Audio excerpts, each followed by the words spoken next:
Hola, queridos amigos, qué placer estar con ustedes nuevamente en este programa. Me gustaría saber. Queremos siempre agradecerles por sus preguntas, sus emails, lo que nos envían para poder nosotros también estudiar y contestar conforme a la palabra del Señor. Quiero recordarles que pueden enviar sus preguntas a la siguiente dirección, que es tv@sumtv.org. Y agradecemos mucho sus contribuciones, ya que esto nos ayuda a semana tras semana traer preguntas frescas y nuevas para quienes están mirando a través de este programa. Quiero invitar al pastor Esteban Borg, que está junto conmigo ahora, pastor, a que nos dirija en oración antes de abrir la palabra de Dios al comenzar este estudio. ¿Cómo no? Nuestro querido Padre Celestial, qué privilegio tenemos ahora de trazar tu palabra para contestar algunas preguntas. Así es. Pedimos, Señor, que tú nos des palabras para hablar, Amén. que sean palabras conforme a tu santa voluntad como se revela en tu santa palabra. Pedimos que bendigas también a los que están viendo este programa, que si no han hecho una entrega a Jesús lo hagan. Y te rogamos que les des también entendimiento para comprender las respuestas que tú nos has dado a nosotros. Te lo pedimos en el nombre y por los méritos de Cristo nuestro Salvador. Amén. Amén. Amén. Gracias, pastor, por estar aquí con nosotros. Y vamos ahora a ir derecho a las preguntas. La pregunta nos viene desde, no nos dice exactamente el lugar, es Robert, y nos hace la pregunta acerca de una inquietante o interesante escritura que se encontró hace apenas 2 siglos atrás, y es lo siguiente, es el Didache. Él dice, ¿qué opinión tienen de la Didache y de sus enseñanzas? ¿Podemos usarlas para enriquecer la historia? ¿Y cuándo consideran que es ayuda y cuándo no? ¿Y por qué? Dios los bendiga. Entonces, la pregunta es del Didache, esta pieza de literatura antigua, ¿no? En griego, que habla sobre enseñanzas que se hacen en cuanto a quizás un poco las maneras de vivir de los cristianos en los primeros siglos, ¿no? Pastor, ¿qué sobre este texto? ¿Es importante estudiarlo, quizás leerlo, escudriñarlo? ¿Qué podemos decir al respecto? Bueno, la Didache es un documento escrito en griego koiné. Ujú, O sea, no es un escrito en hebreo, sino en griego. correcto. Viene, según la mayoría de los eruditos, del primer siglo, Ujú, es decir, muy temprano. Algunos pocos eruditos dicen que el siglo segundo. En realidad no veo tanta importancia de bueno, una posición versus otra. Eh, es un documento valioso culturalmente ujú, porque está describiendo cómo los judíos están relacionándose con los gentiles en ese tiempo. ya, Es un documento que habla sobre la ética cristiana, habla sobre el bautismo, ujú, sobre la Santa Cena, sobre la organización eclesiástica, claro, menciona ancianos, menciona obispos, etcétera. Ah, es un documento históricamente valioso para entender cómo ujú, era la iglesia en esa época. claro, Eh, algunos padres de la iglesia, sí, padres eclesiásticos, pensaban que pertenecía al Nuevo Testamento, mm, pero otros decían no, no debe incluirse en el Nuevo Testamento, lo consideraban algunos heréticos. mm, Ah, la Didache tiene mucha similitud, por ejemplo, con el Evangelio según San Mateo, correcto. pero agrega cosas que no están en la Biblia, Mm, como por ejemplo menciona que hay que ayunar los miércoles y los viernes. Bueno, en ninguna parte del Evangelio según San Mateo o ninguna fuente bíblica dice eso. Así que no es 100% confiable, sino que es un reflejo de la cultura de la época, relación entre judíos y gentiles, y que toca algunos puntos del desarrollo de la organización eclesiástica de esa época. claro, era como un manual de iglesia más o menos, una instrucción para que la comunidad cristiana o eclesiástica siga, pero no es en sí una inspiración, digámoslo así, divina, ¿no? No es un libro que puede decir, nos debe aportar a cómo debemos vivir. Es simplemente un manual de iglesia que, como usted menciona, puede tener cosas que nos pueden enriquecer culturalmente, aprender un poco más de cómo era la estructura eclesiástica de ese tiempo, pero no es por sí algo que es parte del canon bíblico, ¿no? Entonces tenemos que tener un poco de cuidado de no ponerlo a la altura de la Biblia, ¿no? De ninguna forma. Sí. Un detalle interesante de la Didache Ujú, es que dice que el bautismo debía hacerse por inmersión. ujú. Pero en casos extremos, digamos, una persona físicamente no podía bautizarse, entonces se bautizaban por infusión.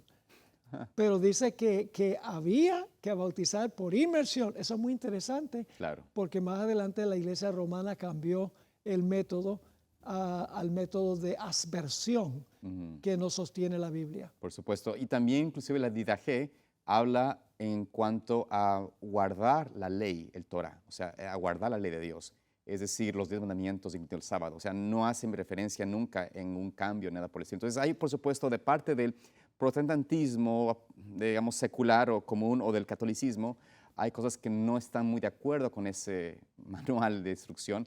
Pero, bueno, igual vemos de que no es necesariamente algo que eh, nos puede realmente ayudar a comprender la Escritura. Es un libro que nos enriquece tal vez un poco en saber las prácticas, consejos, pero no nos enriquece, no es necesario para estudiar la palabra de Dios, no es necesario para poder entender la doctrina bíblica. Es de valor histórico Claro. para entender la época, pero siempre hay que mirar lo que dice la Didache y compararlo con lo que dice la Biblia. Amén. Cualquier documento histórico, si el documento histórico dice cosas que no están en la Biblia o que contradicen la Biblia, entonces hay que quedarse con la Biblia. Amén. Amén. Muy bien, esperamos de que esto le ayude a nuestro querido amigo Robert en saber cómo manejar o cómo estudiar este libro, La Didache. Vamos ahora a la siguiente pregunta, pastor. Nos viene de Diego Urbina y nos dice lo siguiente. Él nos hace una pregunta en referencia a Marcos 12:30. Y de hecho, este trimestre que estamos dando este programa, Marcos es el libro de estudio de la escuela sabática, así que va a ser una pregunta interesante cuando estemos en ese pasaje. Pero bueno, menciona allí lo siguiente. Dice, mi pregunta es con referencia a lo citado en Marcos 12:30. En este pasaje menciona al corazón, el alma y la mente como distintas partes del cuerpo e inclusive la fuerza como haciendo mención a nuestro físico. Entonces, ¿cómo es que entendemos los adventistas que el alma viviente es un conjunto del cuerpo, la mente, que incluye el corazón y el espíritu de vida, lo que da Dios? ¿Por qué se mencionan todas estas partes por separado? También lo mencionan en Deuteronomio 6:5 y en otras citas bíblicas como que el corazón está separado de la mente. Espero puedan aclararme esta duda. Desde ya los veo y son de gran bendición para toda mi familia y desde la Iglesia Adventista de Villa Dolores, provincia de Córdoba, Argentina. Así que de Argentina nos envía esta pregunta nuestro amigo Diego Urbina. ¿Qué podemos decir, pastor, al respecto con cuanto a esta declaración del Señor Jesucristo en cuanto a el cuerpo, ¿no es cierto?, el alma y la mente? Esta descripción aquí. ¿Qué podemos decir al respecto? ¿Por qué se menciona el alma y el cuerpo, digamos, el alma, el corazón y la mente como distintos?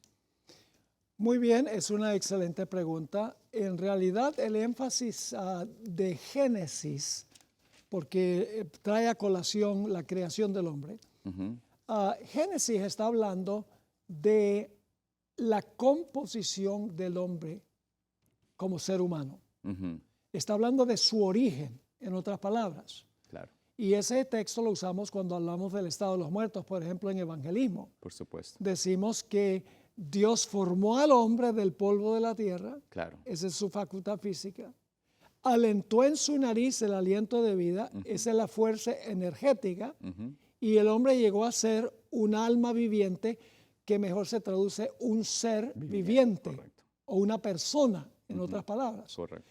Así que el énfasis de Génesis es el origen del hombre.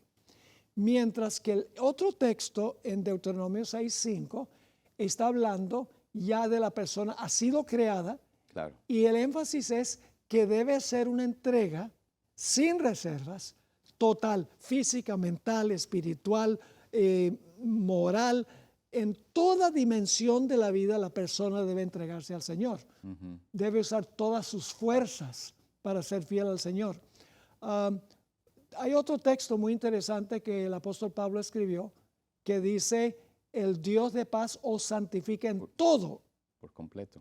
Espíritu, alma y cuerpo. Y algunos dicen, bueno, entonces el hombre tiene tres partes, espíritu, alma y cuerpo. Pero en realidad lo que está diciendo es que el hombre tiene tres dimensiones.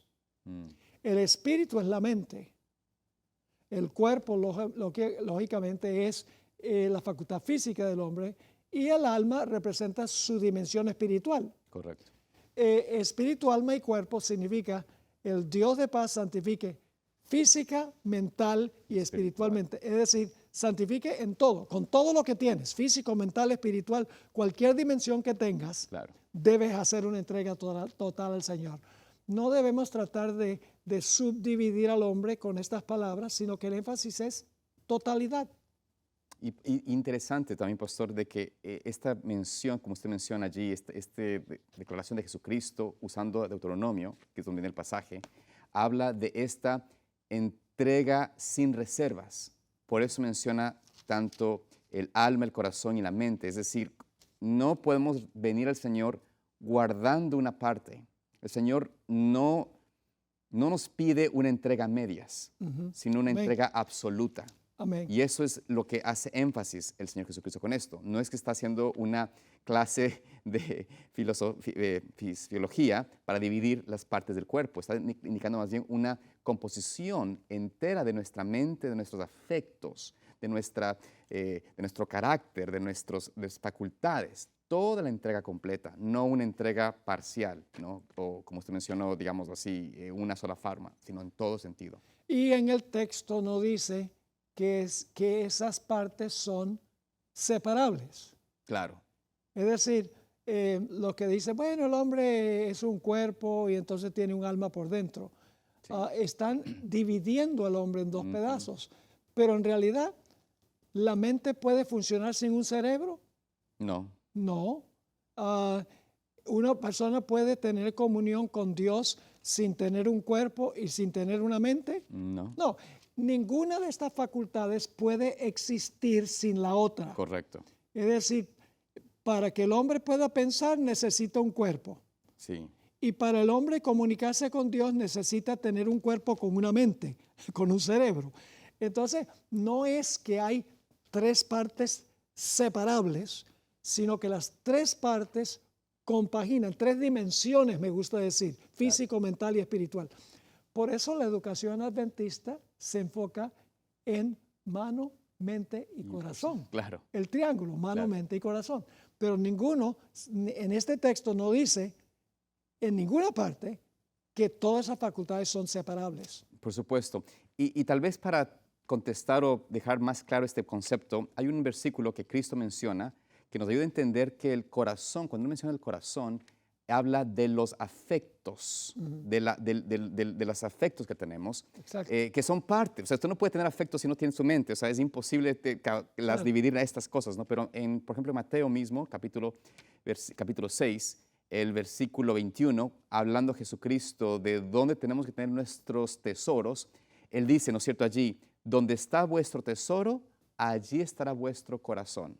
Entonces, si mi tesoro es el dinero, las riquezas, lo temporal, mi afecto va a estar en eso. Entonces dice, poned tus tesoros, poner tus afectos en lo eterno, en lo celestial. Así que es parte de este concepto de entregar completamente nuestras facultades, nuestros afectos, nuestra mente, todo aspecto de nuestra vida al Señor, ¿no? Eso es cuando, por ejemplo, le decimos a la esposa, te quiero de todo corazón. Exactamente.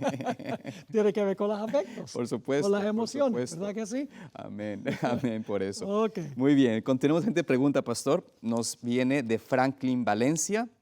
Y esta pregunta es interesante. Él dice allí lo siguiente. Siendo que el juicio investigador se está realizando con los primeros que vivieron en la tierra y por generaciones sucesivas, desde la primera generación hasta los vivos, él menciona allí el capítulo 29 de Conflicto de los Siglos. Entonces, ¿el juicio de 1844 empezó con Adán o con Abel? ¿Con quién comenzó el juicio de investigador? ¿Con Adán o con Abel, pastor? Yo tuve un alumno que se llamaba Franklin Valencia, ¿Será el mismo? pero no creo que este sea Franklin Valencia porque él no hubiera hecho esta pregunta, pero yo le enseñé esto. Bueno, tal vez, o tal vez se olvidó. O tal vez otra persona le dijo, hazle la pregunta. Exactamente. En realidad, esta pregunta se contesta directamente en el Conflicto de los Siglos, página 474. Ujú, Dice, a medida que los libros de memoria se van abriendo en el juicio, ujú, las vidas de todos los que hayan creído en Jesús pasan ante Dios para ser examinadas por Él, ujú. empezando con los que vivieron primero en la tierra, Claro. empezando con los que vivieron primero en la tierra. Nuestro abogado presenta los casos de cada generación sucesiva y Ujú. termina con los vivos. Ahora, ¿quién fue el primero en vivir? Mm. Adán. Adán, por supuesto, con él comenzó todo. Y la Biblia dice que por medio de él entró también el pecado, ¿no? ¿Sí? No dice comenzando con los que primero murieron, Claro, que fue Abel, claro. los que primero vivieron. Ujú, correcto. Que están igual, están muertos, ¿no? Cuando comenzó el juicio, de todas Correcto. maneras. Muy bien, vamos a esta pregunta. Nos llega aquí desde, bueno, de nuestro hermano Hermila García, o hermana Hermila García, y dice, ¿por qué la madre Eva no se menciona más en la Biblia? Me imagino que ella está haciendo alusión a de que solo se menciona en Génesis, el inicio de la historia del hombre, y se menciona hasta el capítulo 4, básicamente donde habla de que ella tuvo a los hijos, a 3 hijos en realidad se mencionan allí, que fue Abel, bueno, Caín, Abel y luego Set. Pero, ¿se menciona en algún otro lugar a la Eva, pastor? Yo creo que sí, ¿no es cierto? Bueno, en la Biblia se menciona luego en el apóstol Pablo menciona a Eva. Bueno, Eva se menciona, pero no por nombre, más adelante, Ujú, cuando el apóstol Pablo habla de la función del hombre, ujú, ¿verdad? Dice, porque la mujer pecó primero claro. y no el hombre, Ujú, y Dios hizo a la mujer para el hombre, pero no usa la palabra Eva, pero se sobreentiende que está hablando de Eva claro, claro. por el contexto. Correcto. Pero entonces no hay realmente una historia más sobre Eva, no se menciona más en la Biblia sobre Eva después de esta expresión o de esta declaración en Génesis del 1 al 4. Sí, hay una gran realidad que a la gente no le gusta escuchar, o muchos no les gusta escuchar, y es que Dios estableció un sistema donde el hombre era la cabeza y la mujer estaba incluida en el hombre, porque salió del hombre. Ujú, Hoy en día eso no es popular, porque la gente no se guía por la Biblia, se guía por la cultura y por lo que llaman equidad. claro. El hombre y la mujer son idénticos. No son idénticos, son iguales como personas, pero no son idénticos. La mujer está incluida en el hombre. Y por eso cuando uno lee el relato de la creación, Ujú, Dios tuvo a Adán como responsable de la entrada del pecado. ujú, Inclusive la hermana White tiene una cita donde ella dice que después que Eva pecó, ella no perdió el manto de luz inmediatamente, porque ella dice que Adán la vio tan hermosa y como tan estaba. bella como, Tan inocente. tan inocente como antes. Ujú, Fue cuando Adán pecó, según Génesis 3, que perdieron el manto de luz con el cual Dios los había cubierto. Y Dios le dice, tiene a Adán por responsable. Por eso Jesús es el segundo Adán. ujú, Ahora, no significa que Jesús no salva a las mujeres, sino que significa que el hombre es la cabeza y la mujer está incluida en el hombre porque vino del hombre. Pablo arguye eso más adelante también. Ahora, hay una cita de la hermana White, porque la gente siempre pregunta, sabemos que Adán se va a salvar, porque se van a encontrar los dos Adanes, Claro, según el último capítulo del conflicto de los siglos. correcto. Pero Eva, ¿será que Eva se va a salvar? Yo conseguí una cita interesante del Espíritu de Profecía, Mm, que se encuentra en la matutina, La fe por la cual vivo, página 77, a donde ella escribió esta linda cita sobre el destino de Eva y también de Adán. ujú, Dice, aunque sobre el futuro se extendió la tristeza, esto es después del pecado, aunque sobre el futuro se extendió la tristeza y la oscuridad como un paño mortuorio, sin embargo, en la promesa del Redentor, que es Génesis 3:15, Ujú. la estrella de esperanza iluminó el oscuro futuro. El Evangelio fue primeramente anunciado a Adán por Cristo. Adán y Eva, fíjense los dos, Adán y Eva sintieron verdadero dolor y arrepentimiento por su falta. Mm. Creyeron, plural, creyeron en la preciosa promesa de Dios y fueron salvos de la ruina total. Amén. Ah, wow. Los dos. Amén. ¿Sabe? Y algo interesante, pastor, que tal vez como para afirmar más aún el concepto que usted menciona, de cómo en el hombre están, al crear Dios al hombre, está incluido su esposa, que son una sola carne, ¿no? Vemos de que en Génesis, en el relato bíblico de la creación del hombre y de la mujer, el Señor no hace distinción de los dos en nombres. No dice Adán y tú eres Eva. A los dos, ¿no es cierto?, los llama Adán, y es después de la transgresión, en el capítulo 3, versículo 20, cuando dice la palabra, ahí habla que Adán dio nombre a su esposa y la llamó Eva, por cuanto ella era la que iba a ser madre de todos los seres vivientes. Es decir, es allí, después del pecado, transgresión, donde se da a conocer este nombre que le da el hombre a su esposa. También creo yo un poco mostrando tal vez lo que habían perdido delante de Dios, que eran uno, ¿no? Que eran o que Dios los consideraba bajo un solo concepto. Entonces, de alguna forma u otra, vemos de que esta identidad que le da Adán a Eva, como a la mujer como Eva, es tal vez, yo no diría que es necesariamente negativo, pero simplemente es una forma que muestra el progreso o la separación que tuvieron como unión con el Señor, y por ende ahora están ellos sujetos a cada uno tener que dar cuentas a Dios, ¿no? De cuanto a su salvación. Es decir, cada uno es ahora responsable de su propia salvación, ¿no? Tal vez puedo leer, haciéndole seguimiento a ese comentario que Sí. tú has hecho, muy acertado. Sí. En 1 Corintios 11, está hablando del culto, dice, porque el varón no debe cubrirse la cabeza, Mm, pues él es la imagen y la gloria de Dios, mm, pero la mujer es la gloria del varón. mhm, La mujer adquirió su gloria de la creación del varón. Luego sigue diciendo, porque el varón no procede de la mujer, sino la mujer del varón. Y tampoco el varón fue creado por causa de la mujer, sino la mujer por causa del varón. mhm. Entonces, no por eso es inferior la mujer. El hombre debe cuidar a su mujer. Claro. Debe ser su posesión más preciosa, ¿verdad que sí? Claro. Y por eso la Biblia dice, mujeres sujetaos a vuestros maridos, pero luego dice, maridos amad a vuestras mujeres.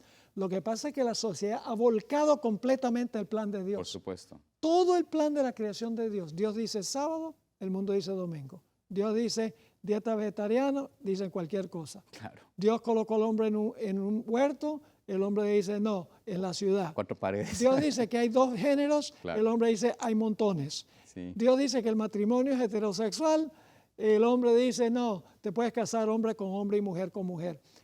Todo lo que Dios estableció, incluyendo la relación entre la mujer y el hombre como la cabeza y la mujer que viene del hombre, todo eso ha sido estropeado por Satanás porque Satanás odia al Creador. Y por ende vemos, pastor, los graves desenlaces en la sociedad, el caos que ha existido por este rechazo a la palabra de Dios, a la instrucción del Señor. Muy bien, queridos amigos, agradecemos mucho porque nos han permitido continuar en este programa estudiando de la palabra de Dios y compartir con ustedes. Les invitamos a continuar siendo también buenos estudiantes de la Biblia y también continuar conociendo más de Dios a través de su palabra. Invitamos a que nos continúen viendo acá y que Dios los guarde, los bendiga. Es nuestro deseo y oración. Dios los bendiga en este día.